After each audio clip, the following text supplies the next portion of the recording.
Hi, I'm on day one of my winter sowing, and I have a winter sowing tutorial for you today on how many seeds to sow or how many seeds to plant tomatoes.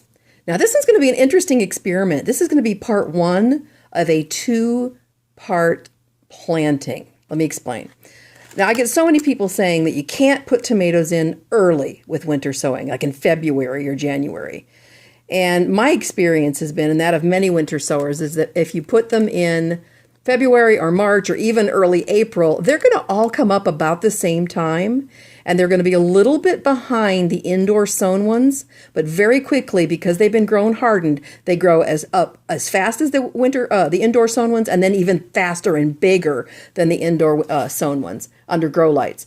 So what I'm going to do is I'm doing one on this date, which is February 13th, 2017, and I'm going to do another of the exact same size container, same exact soil, and same exact seeds. And today's seeds are from Sustainable Seed Company, and they are organic watermelon beefsteak tomatoes. I didn't have very many of them left, but I counted to make sure I have exactly the same amount to put in March. And then we're going to compare on this special experiment table. Sorry, it's middle of the night here. It's kind of dark. We're going to have a special table where I have all my experiments of my Februaries and my Marches, and then we're going to see together which one comes up first, if one comes up first, or if they come up exactly the same time. It'll be really interesting to see. So right now, I just put this very wet soil in. There we go. And I haven't pushed it down yet, and I just wanted you to see how much soil I use, and it's very light and fluffy, so I don't pack it hard, but I do give it a good little bit of compression. And you can see it took it down almost an inch. And then I go in and I spray. I love to have wet soil winter sowing because it's going out for quite a while. Really a good spray. And now I'm going to go in with my handy dandy pen and make 3 holes. One, and as far apart as possible. Just 3 very shallow holes. And now you'll see over here I have my seeds picked out. You do not have to put 2 in a hole, but I do just as a backup, and I have the extra seeds, so I'm going to put 2 in each of my holes. If I have to sacrifice one, I will, if they both come up. They usually do. Sometimes I just take one and throw it in the compost, and sometimes I separate them. Okay, so let's get these 2 here. There. These 2. There, I'm just dropping them in the holes. Oops, I missed. My hands are a little bit wet. Come on, babies.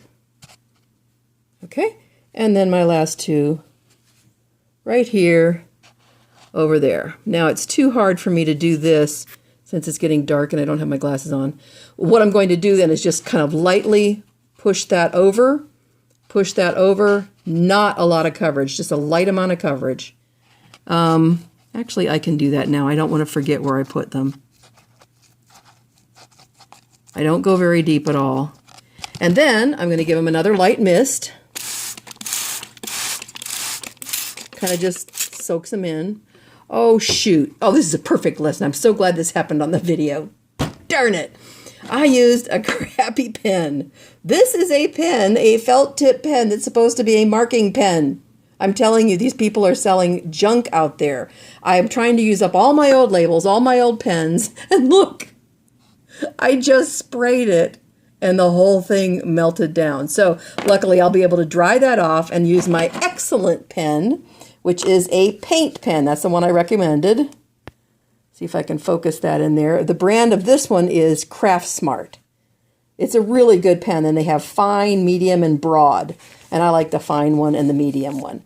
So I will go back and clean that off, relabel it. I also, this coincidentally was a beefsteak tomato from last year, so I always try and find the seeds and match the same container so I don't have to relabel and cross off. All I did was add the word watermelon beefsteak.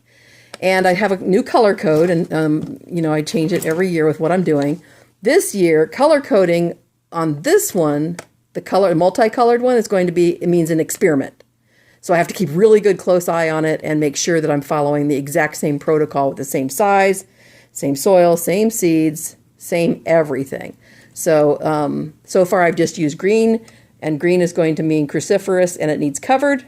and multicolor means it's an experiment. So anyway, that's just the fun stuff I do to entertain myself. I have all these different colors, but then of course when I close it up, I'll use the tried and true silver duct tape. So that's it for this one. Now you could easily do 1 or 2 plants in this half-gallon juice container. I have found that I'm okay with 3. But you'll get a bigger plant with just 1 or 2 in there. But 3 is the maximum for tomatoes that I would go in a half-gallon. All right, hope you enjoyed this winter sowing tip for how to winter sow tomatoes. And I'm going to fix up my little damage control here, get this taped up and get it out, and keep on going. Sending you much love from my garden, well, my winter sowing workstation to yours. Bye-bye.